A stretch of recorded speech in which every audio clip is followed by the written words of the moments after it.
mempunyai tanah yang sama. 2. Sulit menentukan luas sempitnya dan tingkat kesuburan tanah petani. 3. Keterbatasan pegawai Raffles.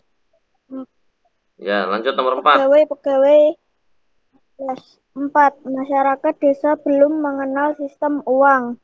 Ya, wes cukup. Sekarang ganti siapa saja ini? Pasa, ayo Pasa. Kebijakan di bidang pemerintah, pengadilan, dan sosial. Dalam bidang ini, Raffles menetapkan kebijakan berikut. 1. Pulau Jawa dibagi menjadi 16 keresidenan, termasuk Yogyakarta dan Surakarta. Pak, pedot, Pak. Pedot, berarti sinyalnya putus-putus. Gak apa-apa, lanjut aja, lanjut. Keresidenan mempunyai badan pengadilan. 3. Melarang perdagangan budak. Ya. Wes, ya cukup. Terus ini ada peristiwa-peristiwa pada masa pemerintahan kolonial Belanda. Pembentukan VOC. VOC itu kepanjangannya adalah Verenigd Oostindische Company. Nah, makanya Belanda itu disebut company berasal dari VOC ini, bagian C ini, company. Company itu kalau bahasa Inggrisnya company. Company berarti artinya perusahaan. Nah, pada tahun ini 1595 Belanda berangkat dari Eropa dipimpin oleh Cornelis de Houtman. Nah, ini diingat-ingat anak-anak. Pertama kali Belanda itu di bawah pimpinan Cornelis de Houtman. Dan sampai di Indonesia pada tahun 1596 dengan mendarat di Banten. Sejak pelayaran de Houtman, banyak berdiri perusahaan-perusahaan dagang Belanda yang masing-masing memiliki kapal sendiri dan berlayar ke Indonesia. Jadi ceritanya gini, Cornelis de Houtman itu masuk ke Banten, dan setelah itu banyak orang-orang Belanda masuk ke Indonesia dengan memiliki perusahaan sendiri. Nah, akhirnya perusahaan-perusahaan itu disatukan menjadi VOC. VOC itu kumpulan perusahaan-perusahaan dari Belanda. Nah, tujuan VOC di Indonesia antara lain, coba dibaca tujuan VOC. Fergi ada? Anda Fergi ini? Ada, Pak. Ya, ayo dibaca. Tujuan VOC di Indonesia antara lain sebagai berikut. 1. Menguasai pelabuhan-pelabuhan penting. 2. Menguasai kerajaan-kerajaan di Indonesia. 3. Melaksanakan monopoli perdagangan rempah-rempah.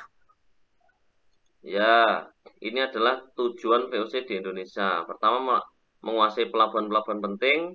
Lalu kerajaan-kerajaan itu dikuasai. Setelah itu memonopoli perdagangan rempah-rempah di Indonesia. Jadi, petani itu harus menjual rempah-rempahnya ke VOC.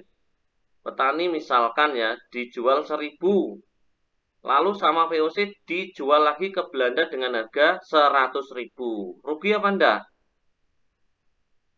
Rugi ya. Jadi petani disuruh menanam, merawat, lalu dibeli dengan harga murah dan dijual oleh Belanda dengan harga yang mahal. Itulah VOC. Pengalihan kekuasaan VOC kepada kerajaan Belanda. Memasuki akhir 18, kejayaan VOC mulai merosot. Faktor internal yang menyebabkan kemerosotan VOC adalah sebagai berikut. Banyak pegawai yang melakukan korupsi, jadi korupsi itu sudah ada sejak dulu ya anak-anak, tidak hanya saat ini, sudah ada sejak dulu. Itu korupsi, budaya korupsi ini harus dihilangkan. Sulitnya melakukan pengawasan terhadap daerah penguasaan VOC yang sangat luas. Nah, seperti yang saya ceritakan kemarin, meletusnya revolusi Prancis menyebabkan Belanda jatuh ke tangan Prancis di bawah pimpinan Napoleon Bonaparte. Jadi, negara Belanda itu juga dijajah sama negara lain, namanya negara Prancis. Sedangkan kita dijajah lagi dengan negara Belanda, padha njajah akhirnya. Penentakan oleh rakyat Indonesia terhadap VOC dalam bentuk peperangan yang banyak menyedot pembiayaan dan tenaga. Ini adalah merosotnya perusahaan VOC. Nah, lalu dilanjutkan Dendles. Dendles itu yang membangun jalan Panarukan sampai Anyer. Kalau tidak salah ya, itu jalannya sekarang masih ada, jadi masih awet sampai saat ini. Itu keunggulan bangunan dari Belanda. Tapi dengan cara kerja paksa tadi. Jadi orang-orang Indonesia, orang-orang dulu itu disuruh kerja paksa, dibayari sedikit. Nah ini loh, nomor 4 ini membangun jalan raya dari Anyer hingga Panarukan sepanjang lebih kurang 1.100 km dan membangun benteng-benteng pertahanan. Itu adalah langkah-langkah yang ditempuh Dendles. Nah, sebentar anak-anak. Ini coba dilihat pemerintah kolonial Inggris dan Belanda. Siapa tokoh yang paling terkenal pada pemerintah kolonial di Indonesia? Inggris tadi siapa namanya? Siapa namanya? Ada yang tahu anak-anak? Yang dari Inggris tadi yang dibaca Ayu tadi siapa? Yang menemukan bunga bangkai tadi? Raffles. Raffles. Kalau Belanda yang membangun Anyer sampai Panarukan 1.100 km siapa namanya? Dendles. Dendles. Gila. Nah, gambarnya tak dudui fotone. Nah, ini Raffles. Thomas Stamford Raffles. Ini yang menemukan bunga bangkai.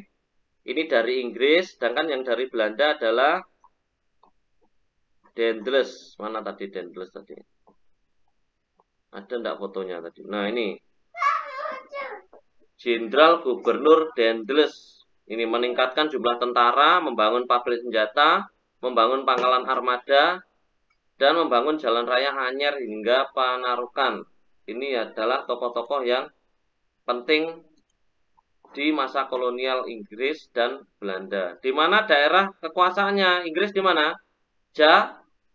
Jawa. Kalau Belanda di seluruh Nusantara, mulai dari Sumatera, Jawa, Kalimantan, Sulawesi, Bali, sampai ke Papua. Ini berarti kekuasaan Belanda.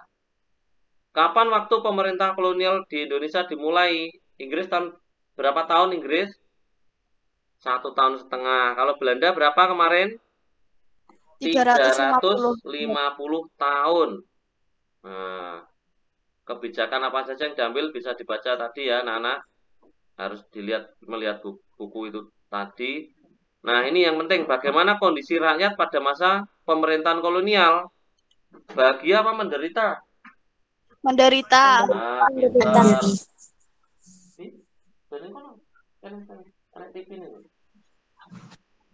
menderita. Baik. Sekarang anak-anak saya kasih tugas saja ya, sudah setengah jam lebih ini. Ini nanti akan saya foto, nanti kamu kerjakan ya, sini ya. Atau kamu lihat buku fokus, halaman berapa itu yang ada pekerjaannya? Coba dicek aktar, yang ada pekerjaannya halaman berapa. Saya tadi tidak bawa buku fokus soalnya. Benar, Pak. Ada berapa saja? Nanti kerjakan fokus saja. Yang pembelajaran 2 ya, pembelajaran 2. Pembelajaran 2 halaman berapa, Pak? Kamu lihat bukunya, kamu tampilkan bisa enggak di foto? Benar, Pak.